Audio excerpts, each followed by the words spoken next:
Olá, meu nome é Renata Soares, eu sou terapeuta, lido com muitas mulheres cristãs e eu queria trazer uma reflexão para vocês que eu já venho no meu coração já algumas vezes, desde que a quarentena começou, mas que eu acho que agora é um momento bem oportuno para nós pensarmos algumas coisas. Lidando com muitas mulheres, geralmente a gente vê que um dos grandes dilemas femininos é o equilíbrio entre a vida familiar e o trabalho. Essa semana a gente vai conversar sobre educação financeira. Hoje nós vamos começar a conversar sobre educação financeira às 16 horas no Valorize Online. E durante muitos anos, se você é uma mulher que é cristã desde berço, você deve ter ouvido que a prioridade na sua vida de casada deveria ser a família.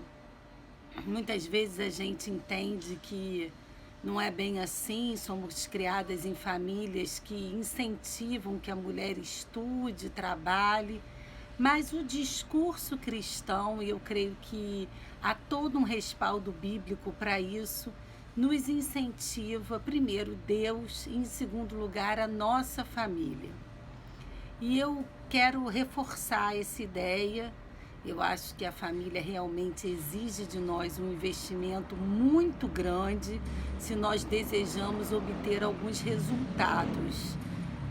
Os filhos não devem ser o nosso troféu por tanta entrega, por abrirmos mão de tanta coisa. Eles não têm uma obrigação de nos restituir. Se nós olharmos a teoria sistêmica, os pais só dão, os filhos só recebem, mas sem dúvida nós os criamos para um fim.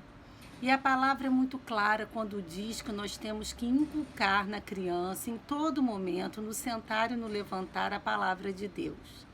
Na verdade, nosso papel não é criá-los dentro de uma religião, não é apenas levarmos eles para a igreja todo domingo, mas vivermos uma vida onde teoria e prática estejam absolutamente alinhados. Nada fere mais a um filho do que ver que o discurso de seus pais é diferente de sua prática, e também ensinarmos a palavra de Deus para eles. Eu acho que é um ganho que eles nunca vão poder desperdiçar, porque todo conhecimento, na verdade, ele é a única coisa que não podem nos roubar.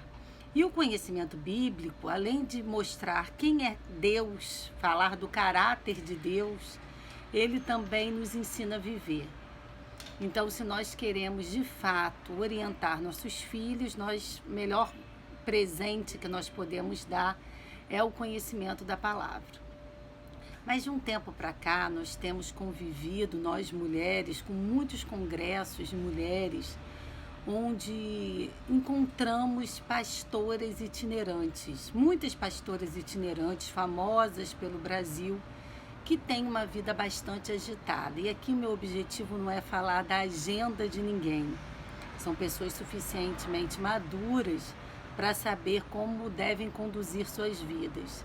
Mas isso traz para a gente uma certa distorção para a mulher comum, a dona de casa, a profissional que lida com as lutas do dia a dia no trabalho, na família. Muitas vezes traz uma certa distorção, porque temos nessas pastoras itinerantes também, muitas vezes de ver através delas um modelo de maternidade, de vida conjugal, de vida cristã. E às vezes a gente cria uma fantasia que são pessoas que dão mais conta do que a gente de todas as tarefas que envolvem uma mulher. Nesse momento de crise, de quarentena, é muito importante que essas falsas verdades caiam. Há uma luta, a luta da vida, como diz o livro de Eclesiastes, ela é comum a todas as mulheres. E os pastores locais, eles precisam ser extremamente valorizados.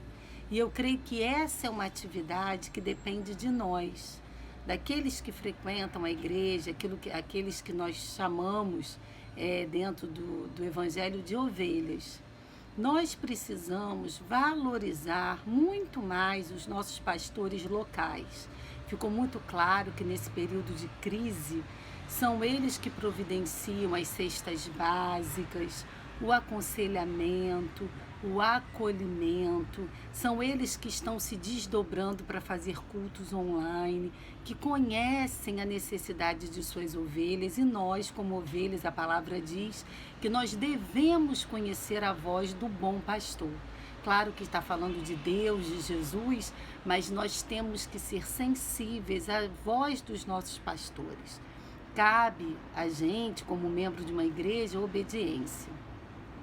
Então, o meu desejo também, no retorno da nossa vida, no fim da quarentena, é que a gente deixe de ter um olhar de tanta admiração por pastores que não estão conosco o tempo todo, pastoras e pastores, né? Esses itinerantes, que são os que muitas vezes ganham mais, que são mais conhecidos na internet, que possuem uma vida um pouco distanciada das pessoas, e que a gente passe a valorizar quem tem cuidado de nós. E que nós, como mulheres de Deus, também não caiamos nessa armadilha de que uma agenda cheia, seja no seu trabalho secular, seja no seu ministério, justifique a nossa ausência do lar. Porque hoje nós já vemos uma série de frutos desse desequilíbrio, né? Divórcios, filhos distanciados do Senhor, excesso de ansiedade, de solidão por parte de líderes. Então, que a gente volte para a essência do Evangelho de Cristo, de humildade, de simplicidade, de nos conectarmos verdadeiramente com as pessoas e não só através das redes sociais, valorizando sempre e mais o que é local. Dentro da agricultura, isso tem sido tão falado, né? A valorização do comércio local, da quitanda, do pequeno mercado, em vez das grandes redes, a valorização do produtor rural, que não planta com agrotóxico, não é? Todo esse retorno ao que é a essência, e eu acho que a gente no cristianismo está precisando fazer isso também. Valorizar as pequenas igrejas, os pastores e pastoras locais, que são aqueles que acolhem, que cuidam, que na hora da crise estão de fato cuidando daquelas que são as ovelhas primordialmente de Deus. Um abraço para você e obrigada por esse espaço de reflexão, que é sempre, eu creio, bem-vindo, porque o pensamento é sempre muito bem-vindo no meio de nós.